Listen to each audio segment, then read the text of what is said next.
Xin ciao, beautiful people! Someone asked if magkano nga ba daw ang tuition fee ko dito sa Canada.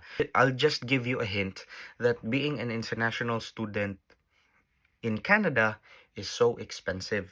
It really depends upon the school if magkano nga ba talaga yung tuition fee nila because it differs from school to school. I'll just give you a hint before I will say mine.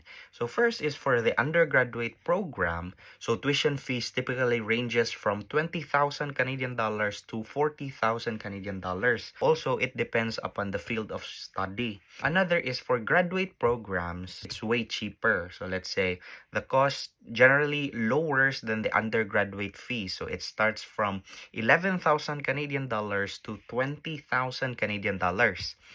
Now, let's go for medical and law degrees. These are more expensive because their fees can ranges up to 69,000 Canadian dollars for medical studies and around 45 Canadian dollars for law degrees. Another thing is there are also cheaper universities. They ranges from 10,000 Canadian dollars or go higher up to 40,000 Canadian dollars depending on the program as well. Now, I'll answer mine.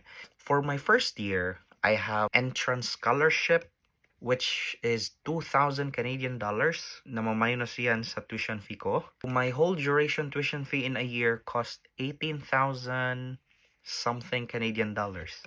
So let's just say 18,000 Canadian dollars. So yan yung isang buong year na tuition fee ko. And I need to study here for 2 years. So I need to pay twice 18,000 Canadian dollars.